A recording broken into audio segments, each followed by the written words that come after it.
All right. Greetings, Star Wars fans. It's Corey here, and joining me, as always, is my co host Justin, straight from the land of lobster and hockey, Nova Scotia. Today, we're Yep. diving into the pages of Yoda Dark Rendezvous and discussing the Jedi Master's secret mission that will change the course of the Clone Wars. So grab your lightsabers and join us as we journey through the Star Wars universe. Just try not to get too distracted by Justin's accent. Did we get sponsored or something? Since when did we have time to write introductions? I asked GPT to write an intro for me tonight. Not sure how I feel about it. I told it was about Yoda Dark Rendezvous, that it should include a joke about you being from Nova Scotia. Did not mention that the podcast was called Tap Calf Transmission, so that's I blame that on the chatbot. But aside from the, I think is that racist? Kind of racist joke against Nova Scotia accents, which is not very different from my own. How are you doing, Justin? Yeah, I think I don't think Nova Scotians. I will say when I moved to Toronto, I got. They said I had an accent. Yeah, but I don't know. Toronto sucks. So Yeah, there were a few things like bagel. I guess they said I said funny. yeah, I get that too. But maybe I'm just an East Coaster at heart. Yeah, I think Toronto has its own accent, and it's basically like half Jamaican, half like I don't know. You probably know it if you've listened to a Drake song. Yeah, Interesting. but you don't not know the accent I'm talking about? It's like I don't know the description you're talking about. Toronto. It's like because Toronto. It has something to do with Toronto having such a high Jamaican population. Like that's not. I'm not making that up. It's true. I just googled it. Okay. It's on Carlton.ca. Interesting. Yeah. Carleton.ca? Like the university? Yeah. So Jamaican is it patois? Patois? Yeah. It's got a big influence on Toronto accents. So, Right. yeah. There you go. But everyone. other than that, there's even a Wikipedia page actually. All right, we're getting distracted. Usually that takes at least half an hour. How are you doing before we get into our book, damn it? Good. No huge complaints from me. Excited for Mando season 3. We got a nice, a pretty short trailer actually. I'd say only about like 30 seconds of new content. Yeah. Yeah. What about you? How are you doing? Yeah, I'm good. I like the trailer. There's some stuff that I think we could talk about, but I don't know if we want to get into Mando trailer discussion so early in the podcast, because some people would consider that spoilers. Maybe at the end we'll do a minute or two on it. Okay. Yeah. Other than that, Bad Batch we aren't going to talk about today. That'd be presumably next week's episode, if next week's episode happened. When are you here? When are you not here? Is there a next episode next week? Yeah, next week I'm good. I think I'm here until I think I don't leave for another 3 weeks Okay. because I leave. I get back on the 13th, I believe, and I'm gone. Or I get back on the 14th, like very early in the morning, and I think I'm gone 5 days. So I should have 2 more episodes, but we'll see.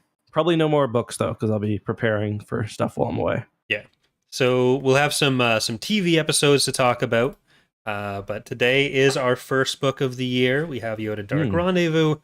There was also, I don't know if we want to talk about this now, some Halo news, because we do cover sure. Halo sometimes on the podcast. Yeah. Why don't you lay it out? I don't know too many details of it, so you're probably best to Okay. lay it out, and then I have a hot take that you're not going to like. So Okay. Well, let's not assume that I'm not going to like you're it. not going to like it. Okay. Also, no one's commented on my Christmas tree yet. I've insulted it many times. That's not true. Not this year though. Yeah, when you weren't at the stream last week, I was like, this guy still has his Christmas tree up. Look at him.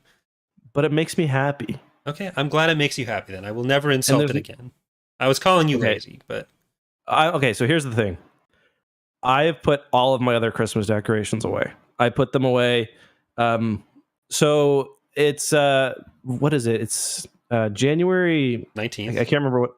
No, I can't remember what day it is, but there's like Old Christmas, which is I think January. It's like the 5th or the 6th. Anyway, my grandmother comes from Newfoundland, and I think it's called Old Christmas, is like really heavily celebrated there. So it's January 6th, Little Christmas, Old Christmas. And her funeral was that day. So we left everything up. And then after Little Christmas, I took everything down, all the lights outside, but the tree, all I've got to do, like, I'm not going to undecorate it. I'm just going to put it in the closet. There's space for it. So it's literally 30 seconds. It makes me happy. Right. So I don't feel like putting it away. But yeah, okay. So with the Halo stuff, we heard from Jason Schreier. So first of all, it's not just 343 getting hit by layoffs, but that's what's happened. Microsoft has laid off 10,000 employees, a good number of them from the gaming division, and apparently, according to Jason Schreier, 343 Industries was hit particularly hard. And on Twitter, we've been seeing lots of kind of people, say, like, people giving their experiences. Some people kind of unhappy with what happened, obviously, whether they were let go, or lots of people who worked for 343 kind of just talking about how poorly managed things were. Like, one of the guys, I forget his name, works on Jedi Survivor now. He kind of had some pretty blistering statements that you don't usually see kind of in the games industry, which is, from the outside looking in, seems to be pretty small and pretty tight. So don't take that out of context. But yeah, so one of the big things was also that Joseph Staten, who was kind of brought on to right the ship, he's gone back to Xbox, which I actually didn't think was the worst thing in the world, because wasn't that always a temporary situation? Yeah, so he was brought on to kind of get the game back on track. And the, I guess, concerning thing for me is, and I actually don't care that much about this, I don't think it's very likely we get any new campaign stuff, but yeah, that's kind of the basic explanation of what happened. Right. So my thing is, obviously the management of 343 was a complete mess, but I'm just not sure if Halo can escape that, like, mid 2000s feel. Like, I don't know if it'll appeal to young people as much as Halo 2 or 3 did back in the day. So, like, maybe you recapture some of the nostalgia market. There's always going to be, like, some amount of new people doing it, but I see a lot of talk about how it needs to reclaim what it was, and I just don't think that's possible for a game that is or a franchise that is so strongly locked to the, like, Space Marine aesthetic that was really big for a few years, but then I don't think it appeals to people as much anymore. Whereas other franchises that may have that as part of it, like, you have a bit of that in Star Wars, there's a lot of that in Warhammer 40k, but there's, like, other stuff that, when things go in or out of vogue, keeps those franchise appealing to people. And if Halo is so locked on Master Chief, like, it doesn't have the same flexibility as some other major franchises do. I actually don't disagree with that. I guess my counter would be, I don't think the campaign really matters very much anymore. Like, certainly not for Halo Infinite. I mean, I've got no.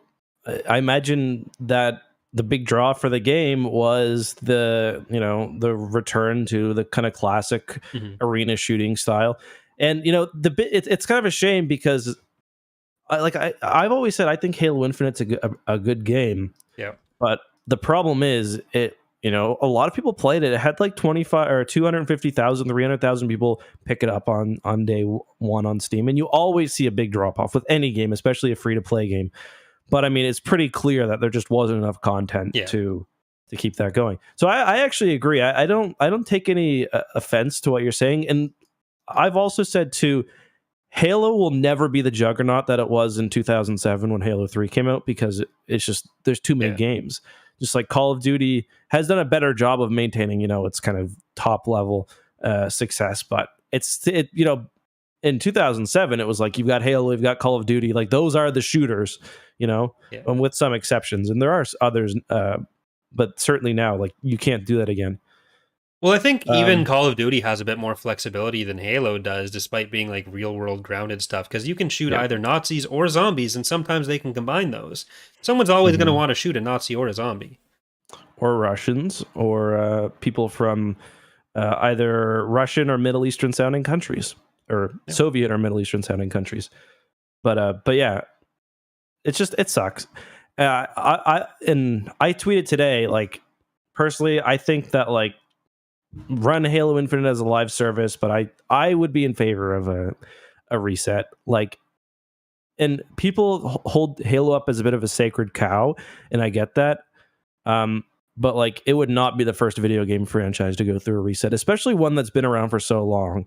Like the Tomb Raider games, you know, they were successful for 2 or 3 entries. They really started to teeter off. They lost relevance. They did a complete wipe with the new Tomb Raider series, and it's very successful. God of War arguably did something similar. Now, those aren't the same comparison because Halo's got this big multimedia thing. There's books and comics and tie-ins and stuff, but TV show. Don't forget the TV show that they made. TV The show. Halo TV show.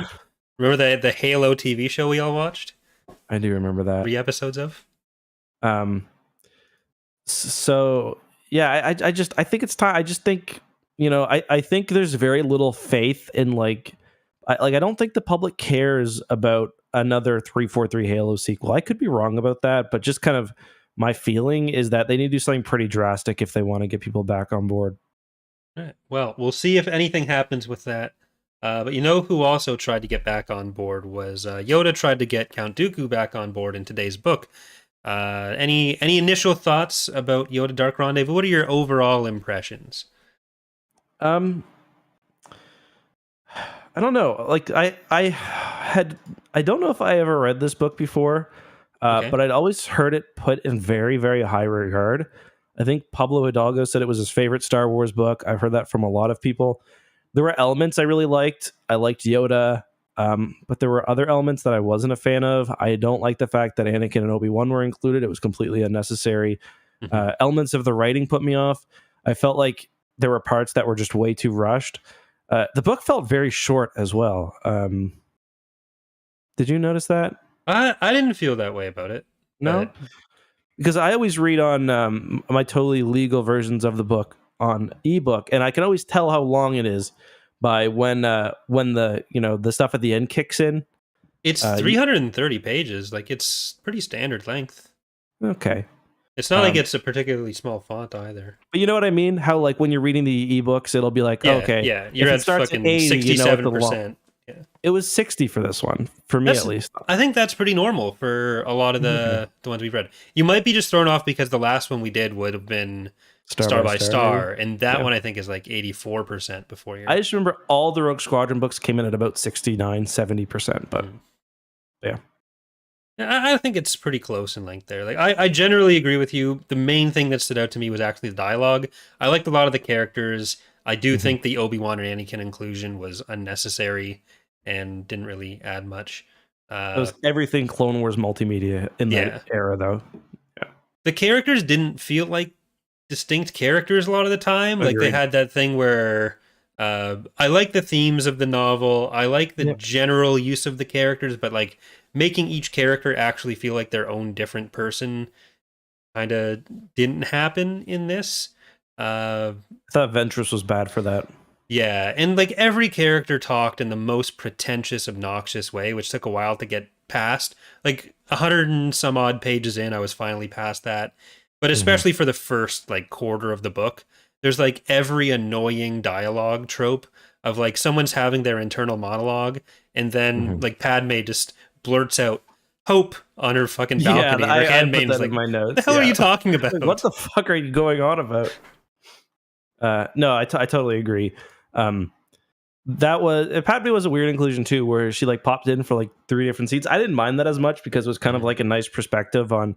So for those who don't know, the plot of the book is actually very simple. Yoda gets an invitation for a dark rendezvous from his former apprentice, former apprentice, Count Dooku.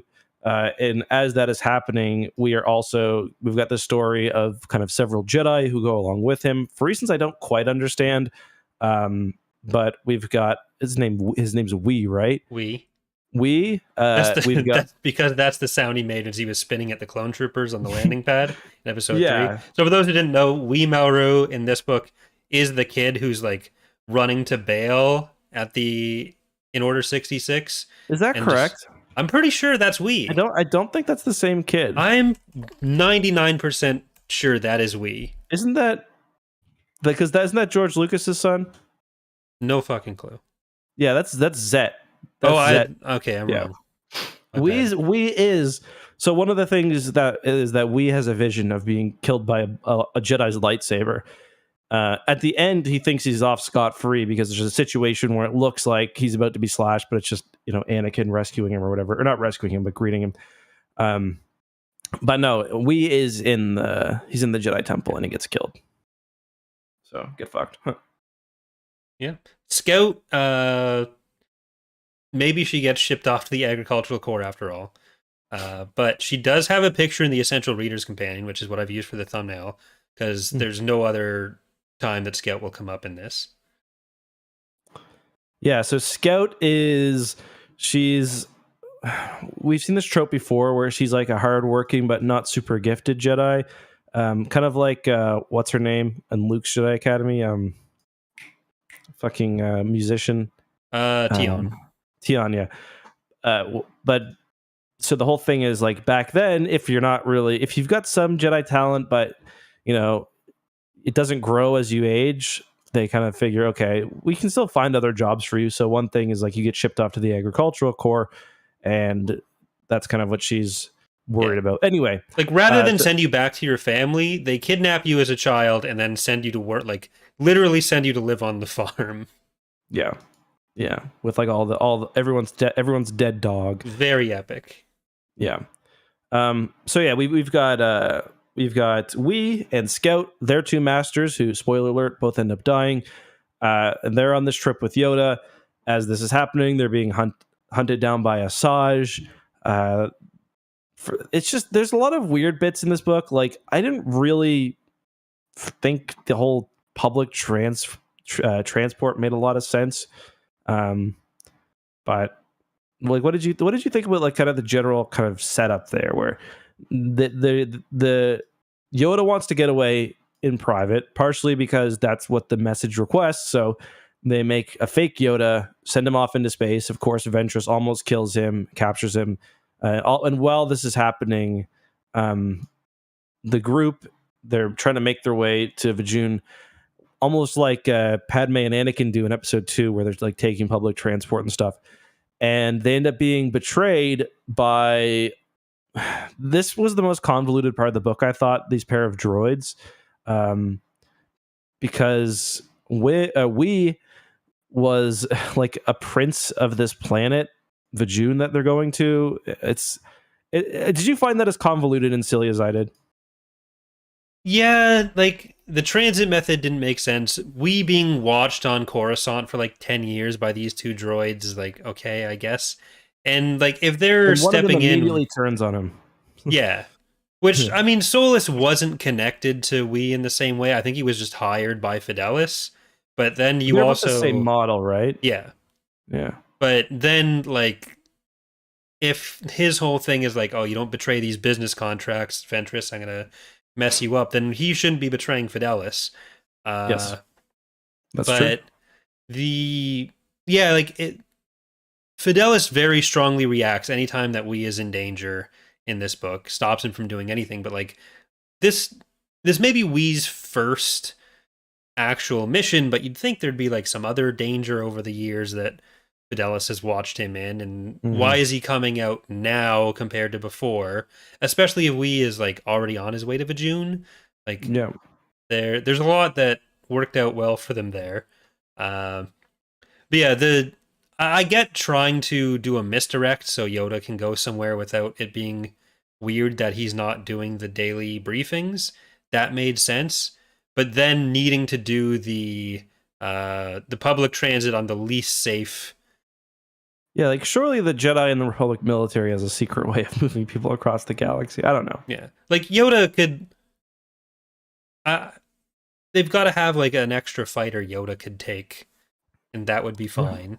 he's got that And little one. yeah, and like if you're going, there's no net. I don't know what the purpose of bringing Max Leem, Jai Merrick, and their Padawans on this Hmm. mission could be. Like it's going to be between Yoda and Dooku that stuff has to work out. It's Yeah. probably the most dangerous place they could go. The Padawans are not going to be particularly helpful in that situation, especially No. Scout, who was just assigned to Jai Merrick, and it it doesn't it seemed like they made this harder on themselves than it needed to be, which I guess just for the story to work is what you need to Hmm. do.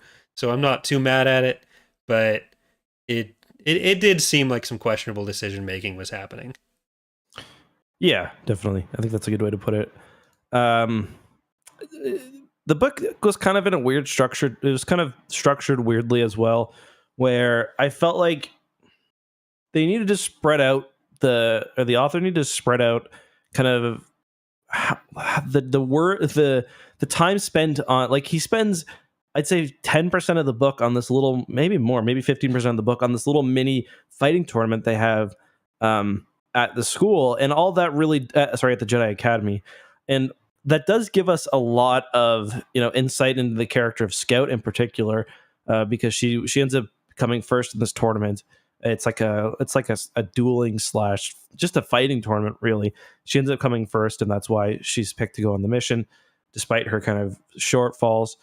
Um, but it's just like, I felt like that was kind of a waste of words, and I would have much preferred to see the development of especially the relationship between Jai Merrick and Scout. I thought was really lacking, especially where he's meant to be her new master. I would have liked to see more of that. I would have liked to see more of even Scout and Wee. I think would have been useful. So I can agree on not getting enough between Scout and Jai, because like they go from Jai does not want to be your master. I don't think we even see like a scene between just the two of them ever again or ever. But I disagree with the tournament being a waste, because like fundamentally the book is about how the Jedi work, how people become the Mm-hmm. Jedi, what it means to be a Jedi, and how the Jedi treat their own members and what those relationships are like. And I think Scout, like seeing what Scout's experience at the temple is pretty important, both with how Mm-hmm. she's going to relate to Wee in the future, and almost as like the inverse of what Dooku's experience would have been at the temple, where like Yeah, Dooku was kind of above it all, Scout feels below it all, and many of the Jedi, except for Yoda, were so willing to throw Scout away, and Yoda was kind of good at figuring out what Scout needed as well as figuring out what Dooku needed. And I think if you didn't have the extra bits with Scout there, where we get to see Yoda working with another student who, in the minds of a lot of the other Jedi, didn't really deserve his attention, then the stuff with Dooku and the relationship between the two of them, which is ultimately like where the book, the that's the climax of the book, it mm-hmm. wouldn't work as well. So I think that stuff was necessary. Yeah, I don't disagree with that. I think there needs to be that and more of the character development, because Sure. it just seems weird to me. Like in a perfect book, I think that does exist. Maybe not quite as much of the detail about some of the, you know what, even the fighting is pretty cool. Well, when I was Um, watching episode 3, I was always thinking like, "Oh, we've got Yoda, we got Obi-Wan, we got Anakin, we got Mace. Where's old Iron Hands? We know that Iron Hands is like big in this circle with the four of them." who knows? But but yeah. So I agree. The insight into how the Jedi work, and like, there's a lot of positives from Yoda, but also, you know, each one of the Jedi in this novel have some real hang-ups in some way. Mhm. What did you think about Yoda ultimately? Like the way Yoda's philosophy ends up being portrayed? Um, I think it's I think it's pretty in keeping with how he is generally in the prequels, where, from a philosophical, or, like a moral standpoint, a lot of what he's saying, you can kind of relate with, especially when it comes to, how he sees the Jedi as kind of beacons and stuff like that, but he's still ultimately failing to come to terms with like a lot of the things the Jedi did, like taking students from their like this is kind of what Asajj talks about, how like tough it is that the Jedi just take children from their parents, and sometimes the parents are really sad because they're losing their kid and they never get to see them again. Sometimes they're really excited because that's one less mouth to feed, and that's kind of fucked up at the end of the day. And I do like kind of the more reasonable approach to like being a Jedi we get in this book, especially a young Jedi. Reminds me kind of the High Republic, Yeah, I was thinking that where it's like, yeah, Jedi are probably gonna bang each other occasionally. They're probably gonna like, mess up and get attachments, but like, can you recover from that? I guess. I think the attachment stuff is where this Yoda varies the most from what we see in the movies. Like he's not doing the whole mourn them do not, miss them do not. He's saying like, "Oh, I miss everyone. You should love everyone, and we're sad that they're gone. And I'm always sad that all my friends are gone." And you'd think like if anything was going to push him more in that direction, it's understanding how things went down with Anakin and how they might have been able to do that better. But even after that, he's telling Luke like, your friend's gonna die. You got to just accept that sometimes. And I don't know. I think that part doesn't fit particularly well with how he's portrayed here. Yeah. And this is obviously the book was released in 2004, so I guess they're still working that out, because I guess the defining scene of how Yoda sees that is, episode 3, where he has that talk with Anakin. Yeah. So, and there are some other inconsistencies, I'd say, especially about how Anakin and Padme's relationship was being handled. Yeah. Where Anakin is even more open about it in this, and Obi-Wan is like actively covering for him. Yeah. Which is like, I don't know. It's fine, I guess, but it's also kind of the weakness of including them in this book, where they're really not needed. Yeah, like it basically just sets up Anakin to be the reason that Dooku ultimately doesn't turn back with Yoda. I was going to ask you about that. Do you think without Anakin storming in there, there's a chance that Dooku's convinced? Like the book is very much saying that's the case. It kind of reminded me a bit of the end of episode 3 in a way, where Obi-Wan's standing on the ramp with his fucking dick out, and he doesn't mention, hey, she didn't betray you, by the way. Yeah. Yeah. Yeah, he's definitely conflicted. I thought the Dooku was the most interesting character. Yeah, we're seeing a lot of the vulnerable side of him that we never really see anywhere else, and like what his insecurities might be. Visions. Yeah. Yeah. Yeah. Tales of the Jedi, you mean? Or yeah, Tales of the Jedi. That was one thing I liked as well. Kind of, it's the benefit of having Yoda be so old. I liked how the flashback to Dooku's youth, both like literal flashbacks at the beginning, and then also kind of in Dooku's mind as he's fighting. There's that moment where Yoda touches his arm and he's kind of brought back to when he was being trained. I thought that was all handled nicely.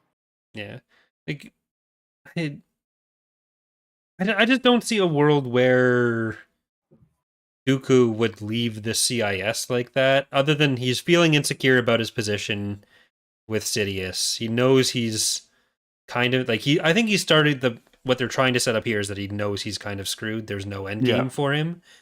But at the same time, it's just I just don't see that being a move he makes if he values the things he says he values. Like, you don't. It's one of the things that I don't like about Star Wars. It's not like one moment where you choose to no longer be a bad guy or no longer be a good guy. So it's unless this is a conflict that he's been having internally for a long time of wanting to go back to the Jedi. I don't think simply having Yoda show up and say, "Hey, I always said I'd catch you when you fall," I don't think that's going to do it. And I just don't know that we see enough of him elsewhere to see that that's a possibility for him. Yeah, it's also somewhat undercut by what we get in episode 2, where Dooku kind of pulls the same shit with Obi-Wan, where he's like, "My friend, it's been a terrible misunderstanding. Like, let's talk about it." And the whole time, like he doesn't want to talk about Yeah. it. He's made his mind up. Um, so, and I mean, it's also from the beginning transparent that it's a plot. But maybe he comes close. I didn't feel like it was quite as obvious as you stated, but I felt like it was kind of iffy. But overall, like, there was a lot. Like, I really liked that aspect of the book. Like I said, for me, the weakness was the stuff like, oh, why does we have to be from Vajun and his mom's still there? Like, that to me felt really unnecessary. The droid stuff, I would have preferred to focus on just let the Jedi be the Jedi. Let these be two new characters who are along for the ride, and they can still learn about themselves. Like, I just don't think we being related and having his mom there really adds anything other than her death at the end. We don't And, even like, see the meeting between her and him Yeah. either. That happens off screen.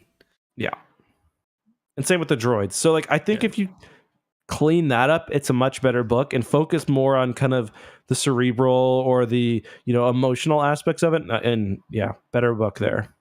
Yeah, like, one of the other things with Dooku of having him reconsider his attachment to the dark side is that, like, the whole time we're on Vajun, we're just getting told repeatedly how steeped it is in the dark side.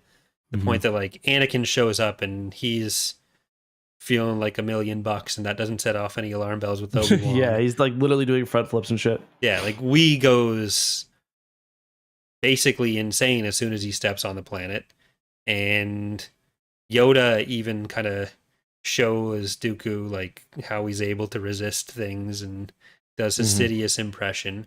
But like the idea that Dooku would be able to reconsider there, considering everything else the book is showing, and maybe that's the message it's trying to send, but I don't know. It just it doesn't seem he's just kind of pathetic in the book. Yeah, especially at the end. Well, he trips and falls. He spills his wine. There's nothing goes well for him on Vajun. Hands are He's not having shaking. a great time. Yeah.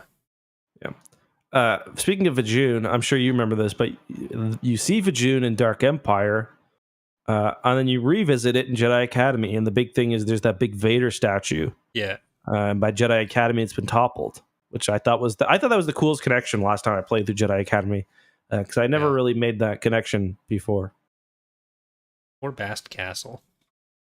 Yeah, a different castle than the one they're in this, for some reason. But I don't know. Well, it's not Chateau Mel. Why would Castle? Vader go on in Chateau Melrose? Why not? Dooku liked it. Point. Maybe it's like Dooku's not gonna, Vader's not gonna take Dooku's sloppy second manner. The ultimate, like, what the fuck are you doing moment has to be when Anakin throws that fucking hand grenade into the caverns for no reason. Well, we needed something for Scout and Wee to do. Yeah, so To there's escape. they go to Vajun for the Dark Rendezvous. They're going through these caverns, and then later Mace tells Anakin and Obi-Wan to go, so they show up later, and they're just these fucking caves, and Anakin just fucking tosses a thermal detonator in it. It almost kills everybody except for Yoda. And Obi-Wan's like, "What the fuck are you doing?" Yeah, that might have been a bad idea, Master. Yeah. Well, they get their ship stolen by Asajj Ventress again, so that's 2 for them, 1 for her. That happens repeatedly in multimedia stuff. Yeah. Asajj is an interesting character. I gotta say, like, I feel like her lore, especially like what happens outside the Clone Wars, has just never been handled very well. Yeah, that was always a mess even before the reset. Yeah, where like she's clearly meant to be a Darth Maul-like figure, and she's flashy and she's interesting, but like I don't think her arc is handled cohesively enough for it to mean anything. Like, there were parts about her in this book that I thought were interesting. She doesn't like killing, when she doesn't have to. Like, especially except Jedi, she likes killing Jedi, but innocents, like, she doesn't kill needlessly, which kind of contradicts some of the other media she's in, where she's more than happy to slaughter anybody. Yeah. Yeah. Remember the Dooku's like America's Next Top Apprentice challenge when they're all in the cave? Mhm. He's getting them all to fight to see who would actually be his protege, and that's how Asajj wins her spot. Yeah, that was sick. Yeah. What was I gonna say? It's Killing kind of funny innocents. because I felt like the last book that she was in, Brotherhood, I felt like she wasn't handled super well there either. Okay. Yeah, so I don't know. I like Asajj, I think, peaked with the Yavin battle and kind of been downhill since there. Yeah, like she's just there's so many things that she appears in where she's just there to be the brutal murder kill bot. So then when a book tries to handle her with more depth, it's never the same depth in any appearance. Like there's a vague sense of like I hate the Jedi as the unifying factor there, but I actually liked Brotherhood Ventress more than a lot of other appearances. Probably more than this as well. I've never read Dark Acolyte, or is it just Acolyte? I think it's just I can't Acolyte. remember. I had whichever whichever all these Ventress books look the exact same. All the Clone Wars Multimedia Project books look the exact same. It's like, which characters are in it? Cut them out from Attack of the Clones. Yeah. You're not a fan of the Essential Legends collection covers generally, are you? I haven't read this one. I haven't looked at this one. It's just Yoda, right? Yeah, it's Yoda with some Force lightning behind him, and it's like little. Let me see. I guess I was disappointed because this one didn't get an audiobook. That's part of the reason why I actually don't mind this one. The Essential Legends collection for this one, I probably like it more than the original version, although those have some kind of charm to them, I guess. But yeah, I was really disappointed because part of the reason I suggested this one was so I could listen to the audiobook, but nope. Well, kind of lame. You had to read. Yep. But yeah, so the cover for this one, it's the Attack of the Clones pictures with Coruscant in the background. And the Coruscant picture, it kind of reminds me of NJO, like the burning Coruscant. Yeah, totally. So yeah, it's just like the covers aren't great for these, but they were kind of pumping these books out in 2000, like the early 2000s. Yeah. There were some moments I liked in this book, though. I didn't dislike it either. Like the moment at the end where they're all in the ship together was nice. I did like the final confrontation between Yoda and Dooku. The parts kind of that I probably disliked the most were the middle section on the space station. Just like it's kind of just action for action's sake, which I find in Star Wars books is often not done super well. I like the killing of the Jedi Masters. I thought was good. I wasn't. I thought that was a kind of a good twist, but yeah, like one of the things that I was thinking the whole time they were on the public transit and then in the station was like that was like a transit hub, right? Because I thought they were in another ship for a while. Yeah, I think that was the Findar station. I think, but it just seemed like so many opportunities for them to think like, oh, we're putting a lot of people in danger here. But I did like how many references they tried to include to different things. Some of them don't really pan out with other information that we got. Like how Honegger was like a big name event. And it was like, it came up a lot in this of like Grievous testing the chemical weapons, and Honegger was like a big moment for that. And I tend to prefer the presentation of Honegger as like, it was kind of just this out of the way world that got supremely fucked over by the factions in the Clone Wars rather than being a central thing. And I think that's kind of the point of it, is like no one actually gave a fuck about Honegger, and that was just what the galaxy was doing to itself at the time. Yeah, I had that in my notes too. I also don't like it being a Grievous thing. I would prefer it being, because in the original Thrawn trilogy, it's described, as far as I remember, as just kind of the results of a battle. I think a ship crashes, right? Yeah, it was like a And Luke or Hulk that just... Yeah, so I like that better, where like even make it a Republic ship, where it's like, yeah, the Republic's got the best intentions here, but No, it might have been. None of these ships existed at the time, so I don't know why I'm giving specific classes. But I think the EAW map has acclimator bits. Yeah, I think you're right, actually. So it's like, why not? I like that better, where it's like, yeah, look at all the unintended consequences the war is having, and Sidious took advantage of this, or Vader rather. I can't remember if it was Vader or Sidious who did it, but Vader. But yeah, I would much prefer that. But it was interesting that mentioned there were some weird ones like the Dooku clone thing that's from the Game Boy Advance game, which I completely forgot about. I had that one back in the day. It was really difficult. It's funny though, because in the game I don't think you actually like kill him. I think you just defeat him. And he's definitely not a clone in it. So why not just fucking not mention the GBA game? But I guess I don't think they call him a clone in here. I think they just call him a doppelganger. No, they call him a clone. Did they? Yeah. See if I can find the quote, but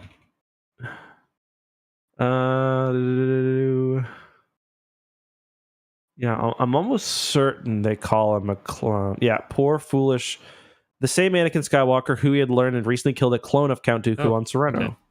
I mean, maybe they could mean they say clone. A colloquial one. Yeah. I mean, there were supposed to be a bunch of clones of like a bunch of people running around at this point, not just Jango. Yeah. Which, problematic. What did you think? So another big thing that was touched on, I kind of wish they would have focused more on this, was the metachlorine manipulation on Dejun. Yeah, like that. If only Plagueis had known. Like, he was here for decades trying to put together this whole plan. Meanwhile, Vajun is doing it to everyone all the time and just giving people force powers. That seems a little bit... I get, like, it doesn't work out for them, so there's that. But it seems like it shouldn't be possible, rather than just being a bad idea. Yeah. Or at least shouldn't be that easy, especially considering what we know about what Plagueis was doing. But... And, like, wouldn't that register with the Jedi a little bit more? Like, was we the first one to... Because we know it's only a recent discovery by the Republic that Vajun exists. But, like, you'd think more of it would come to the attention of the Jedi, especially after taking we. Yeah. Like, they know. Not very epic. Yeah. Yeah. But that's how it is. That's, they love throwing force weapons, force things.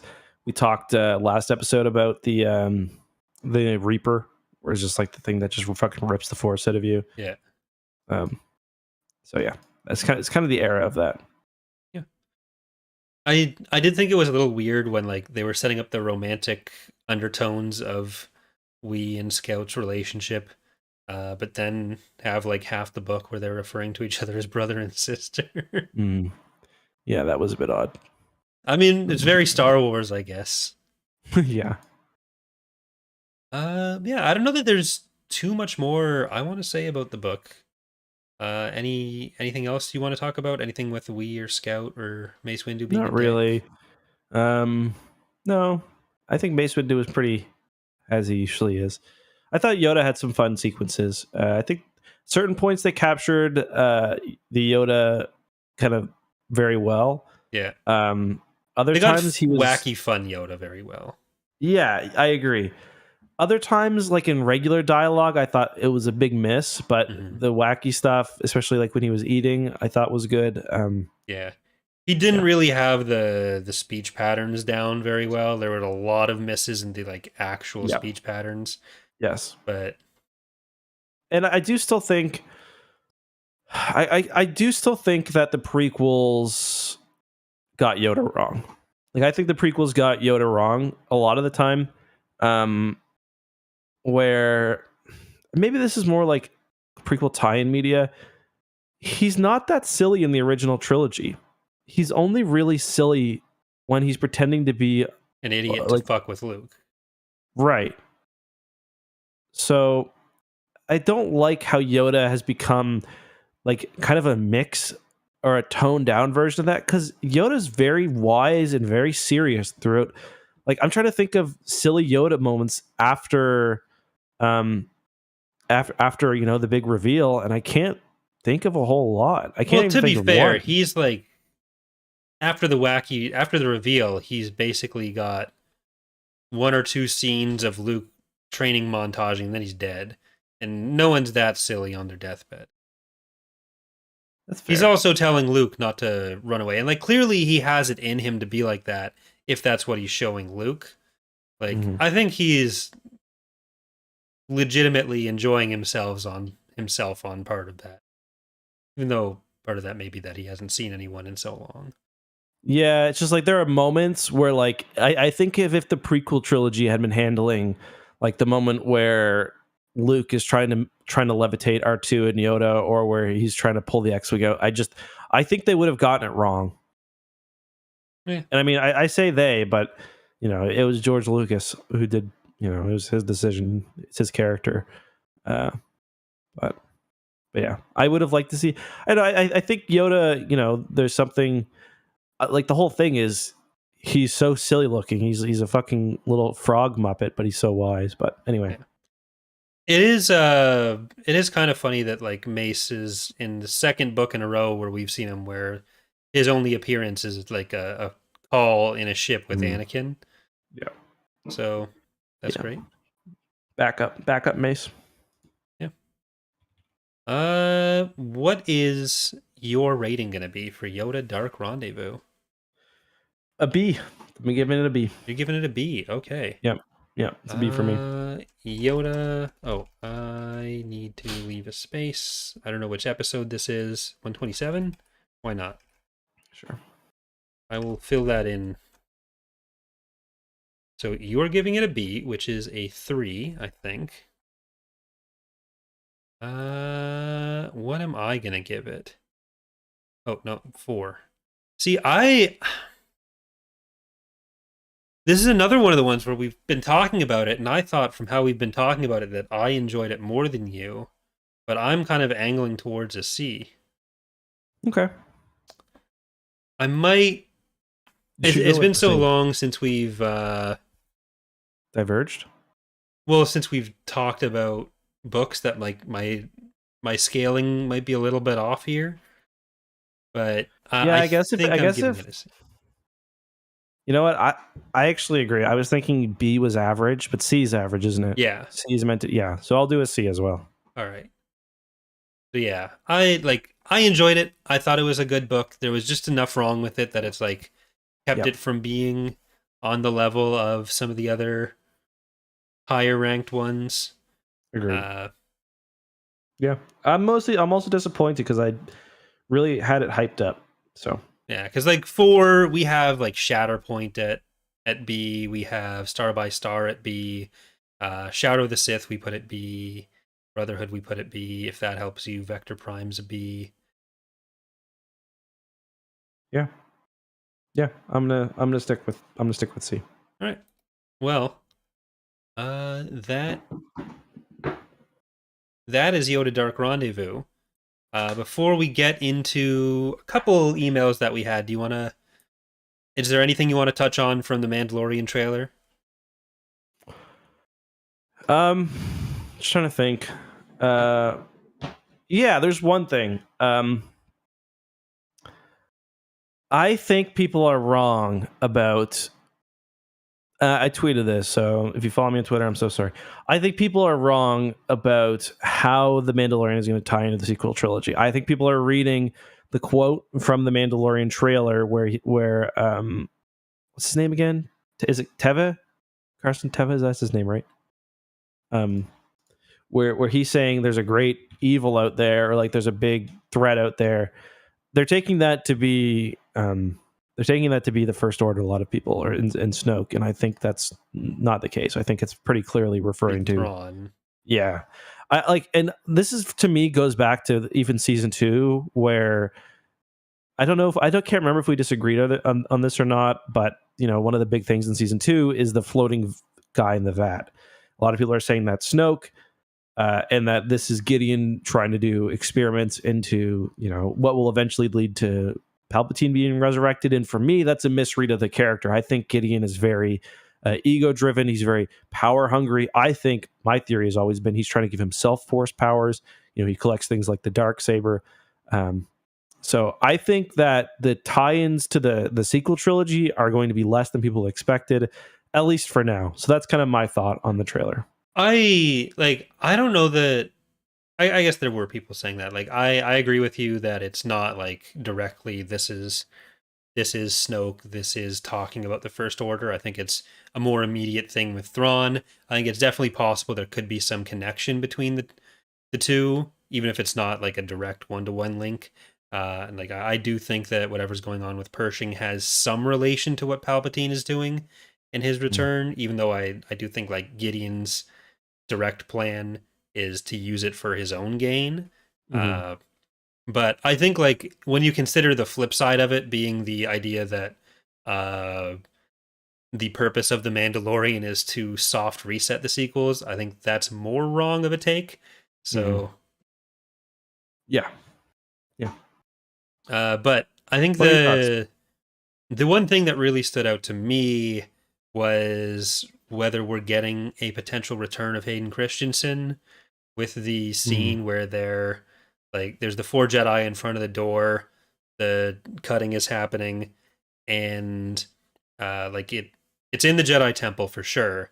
So it's either a flashback to something about Order 66 with Grogu, which is what I think it probably is, or it's like stealing the Darksaber, which I think is probably less likely, because they have seemed on shows and in games and stuff to be pretty consistent actually with the High Republic garb, like Jedi robes being different earlier. I think they're the same actors from the Book of Boba Fett, because remember there's the flashback scene. So I think I'm pretty sure you can tell, because you can see that shot from Grogu, right, with the Jedi. I think they're the same Jedi. So yeah, like it's definitely all filmed at the same time as like the Kenobi stuff too. Oh yeah, but, totally. Like it all looks the exact same. But which took me out, because the Mandalorian I think generally looks. I don't think it's controversial to say it looks a lot better than. But I also understand not resetting everything, making a new set for totally, yeah, 2 flashback scenes. Totally. But, like I feel like Hayden was out on the balcony doing with Ewan, put on a different wig, and then cut down a door. That was probably his filming day. But yep. That's all I had for the Mandalorian. Okay. Yeah, I don't think I have anything else.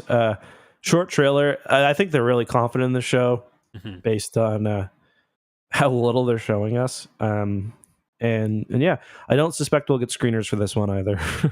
Yeah, that's too bad, but we'll just have to live with it. Yep. One of the things with Bad Batch that has been hard for me is like I want to watch it as we're going, so I can like the videos or reviews or whatever speculation I have isn't me like holding back every week on the podcast and like, oh well, I know what's happening. Yeah. And I think there has been one more episode that I've watched after Faster, so after that I should be not in a bad position with everyone, but I am going to be sad about I kind of not having a day to prepare. Yeah, we talked about this before. I kind of just chose not to, because I was like, I'm not going to have time to watch all of them, so I don't want to go half in, because I'm not going to be able to do any sort of review. So yeah. I was hoping to, especially with clips, like write a bunch of them beforehand. Yeah, and, like watch an episode, write a bunch, watch an episode. But I ultimately didn't have time to do any of that. Yeah, that ends up taking a lot of time. But especially when you can't edit it. Like I wish they, because for those who don't know, they send you a watermarked video, so it's not like you can just rip it and edit it. I mean, you could, I guess, but yeah, they're not going to care after it's out, but it'll say like Corey loses in big. Yeah. No one wants that. But anywho, we did get a couple emails. We did get an email from Garrett who says, "I'm so unawesome." Before we do that, actually, never mind. Sorry, go ahead. Garrett is unawesomely mad at us because we haven't read the Audible review. It's not my fault, Garrett. I don't have an Audible account because they don't sponsor the show, so I can't read it. It's all Audible. I guess you don't do. Yeah, I guess you. Okay. Justin, do you want to let me rectify that? explain the yeah, I'm gonna look into it now. So I'll explain the difficulty with that. Part of the issue is that there's no like big repository for podcasts reviews. There are some sites that attempt to scrape it, but for me, I'm guessing because I'm in a different jurisdiction, it shows up as 0 reviews for me. Which, Yeah. guys, what the fuck? So I'm gonna see if I can find it on Google, but yeah. So like when I look at He sent the link, but for me, that link tells me, I'm sure you want to go to Audible's Canadian site, loser. And I don't have an account, so I don't want to log in. Yeah. Or I can't log in. But if they sponsor the show, then maybe. Okay, so I do have some reviews here that I'll take a second to read. But I just want to say, too, I put out the feeler last time for Star Wars EU references in pop culture. We actually got a few really good answers. Yeah. But, okay, so we've got a few reviews. And I'm going to get to them because it's been a while. Isabel says, I absolutely love Tapcaf. I'm the only diehard Star Wars fan I know. None of my friends or family are into it. So it's nice that I can turn on Tapcaf while working and driving and listen to my 2 favorite YouTubers roast each other. Then roast Luke and Leia. Incel Luke and Thirsty Cornhorn and Terrible Mother Leia all in one episode. 10 out of 10. Thank you. Thank you very much. Gregory says, from romance, poor comic timing, they have it all. Talk about space wizard things too. Thank you. Thank you. Andrew said, since there's only one Star Wars podcast out there, it's good. It's so entertaining. I think I might have read that one before. It talks about how we get off track a lot, which we do. Oh gosh, this one's from Eric. He says, a wonderful podcast that is often tangentially related to Star Wars. Justin, the Taco Bell beefy 5-layer burrito of the podcast, and his best friend in the whole world, co-host Corey, the 3 mild sauce packets dribbled upon Mr. Beefy 5-layer, are excellent podcast hosts. The dynamic duo do a great job of getting me all juiced up and turgid with their insightful commentary on all things Star Wars and their cute little flirting back and forth. The sweet nothings they whisper into my ears transport me into the Star Wars universe in a way no other podcast could hope to achieve. I have but to close my eyes and suddenly I am winter. I am on Coruscant. held. I really like this. He really sets the scene here. Held into the tight embrace by the love of my life. His piscine musk, which I really love, it brings me to going to the pool as a young man. His piscine musk washing over me as he caresses my hair with his large orange mitts. I feel a raw animal anticipation as he scoops me up in his wet arms and pulls me up close into his jowls. In moments, we will be joined together as one flesh in ecstasy. In other words, this podcast is less about the raw content, more about how it makes you feel and where you are transported upon listening to it. Great work, Justin and Corey. Keep it up. I really need this. Thank you, Eric. Right, thank you. That was a lot. Yeah. Like everyone needs to cool down for a second after that. Yeah. I can't stand up. Don't make me stand up. We did get an email from John. Sorry. You want I just want to get to all of those? Okay. Yeah. I was going to alternate with you. That's fine. Oh, okay. Yeah, that's a good idea. Okay. Well, this is a kind of reviewy email where John figured out the email address for the podcast and wanted to show us his watch time or listen time on Spotify, the podcast, with 5,857 minutes of Tapcaf listened to last year. And I didn't even think we put out that many total minutes. I guess we did last year. But yeah, so thank you very much, John. We appreciate you subjecting yourself to whatever the hell this is for 5,800 minutes. Yeah, that's a lot of minutes. So to alternate, we've got Kaylin, who says, love these guys. Just found out on Audible. Was listening on YouTube before I got the subscription. Love your show. It's actually the reason I got into Audible, so I can listen to the books you covered. Nice. That's the best way to do it, in my opinion. So thank you. We got 2 more, but we can alternate. I was done until we're done with the reviews. Okay. That was the only review one I had. So I shouldn't have said alternate. I had no plans to alternate. I just wanted to read that one. Only 2 left anyway. And all of these also have been completely 5 stars. So thank you. Because you can do 5 stars for overall performance and story. So Brian says, I thoroughly enjoy their insights and analysis. Well-reasoned, diverse, and entertaining. I appreciate the discussions where they disagree. My only substantive complaint is the restrained number of red-green references. Oh, interesting. More is better.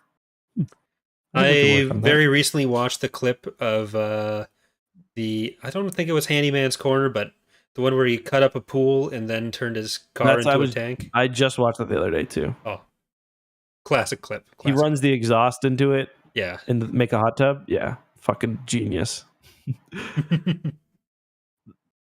Yeah, that show really makes me want to move to like upper Canadian lake country and just have a little. Not even they're more in like swamp country. He lives in. I think he lives in Hamilton uh, along the lake bank somewhere. So anytime Okay. I'm driving through, even though I know it makes no goddamn sense, I'll like look at the shore and see if I can find his house or something. But anyway, Yeah. continue with the reviews. Is that the QEW that runs that? I don't drive. I don't know what things are. Okay. Okay, the last one is from Shin, who says, "This is an experience like a psychedelic trip of Star Wars science fiction clad low fantasy fun. The boat is flowing down the river of time and sentimentality.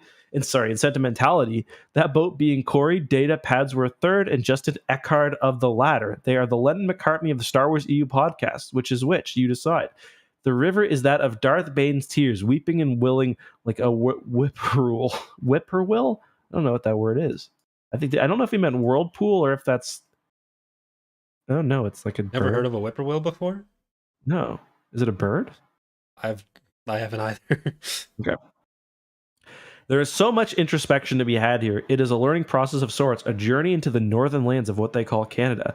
I have yet to learn how to pronounce it. Sometimes it's pronounced how it's written. Sometimes it's hook key. My studies of this podcast have led to many different empirical discoveries and rationalist existential ponderings, such as the epistemology of Winter and Akbar. Can a fish bang a flesh-clad maiden? It's not a question of pragmatism. It is a question of what is possible and how far we could soar into the sky. Star Wars once happened, yes. Therefore, Winter and Akbar did some naughty Sibylline subterfuge of the private region. Some real writers leaving reviews. Overall, this podcast has enlightened me. I have achieved the outer path. Sasmer Samsara, I don't know that word. Continues on and on, just as Tapcaf Transmissions blows in the gale of time, akin to Bob Dylan's classic "Blowing in the Wind." All good things must come to an end. However, I will keep Tapcaf going on for all of reality and beyond. The clones are in making. Corey and Justin will sardonically sigh after straightening to their full 2-meter height and peeling their thin lips back in a tightly wound grimace about having to review the Dark Nest trilogy. It's okay, guys. I like bugs. All right.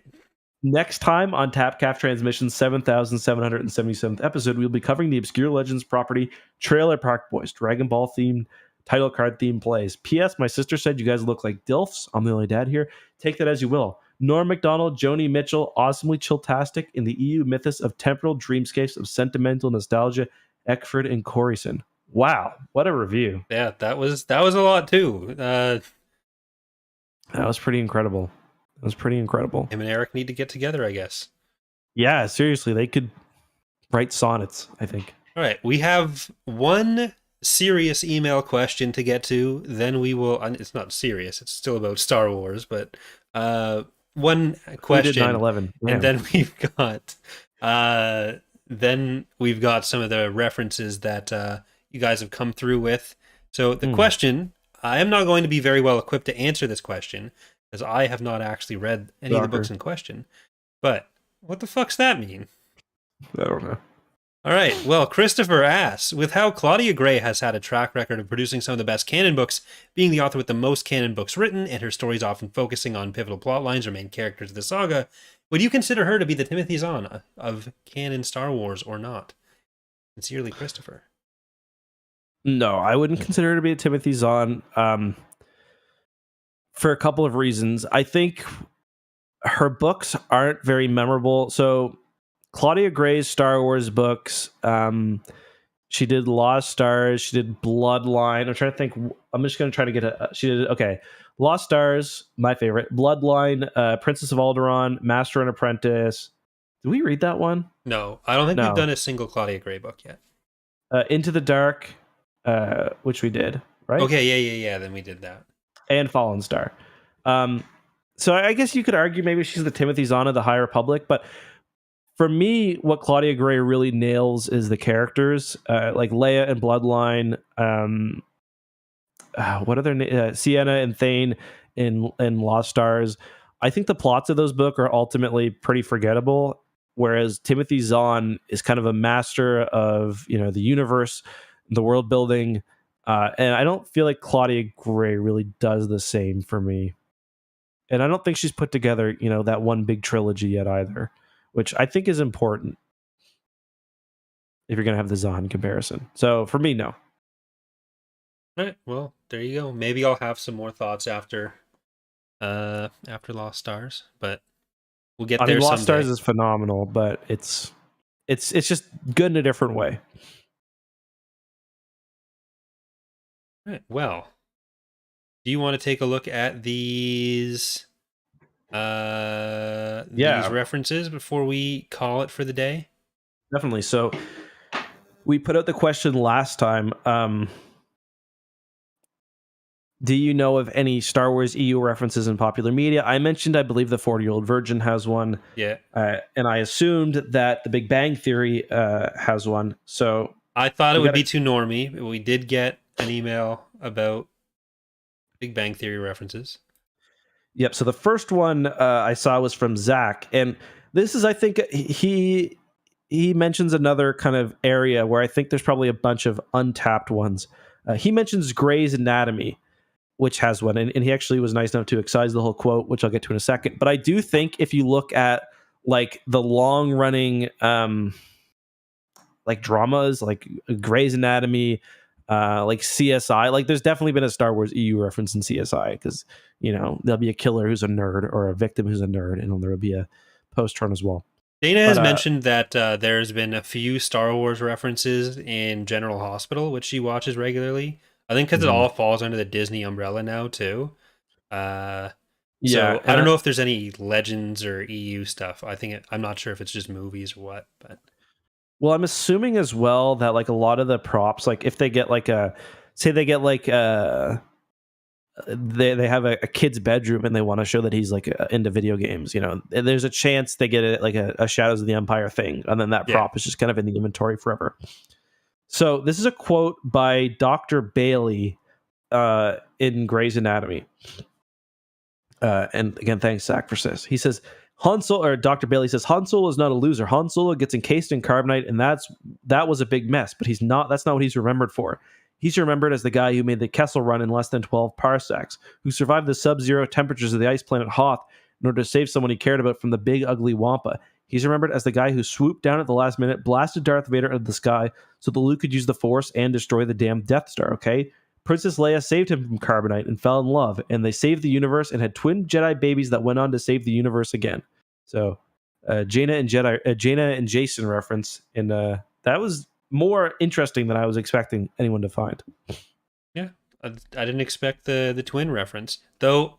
They lose points for leaving out Anakin. Yes. No, I don't make the rules. I just have to enforce them.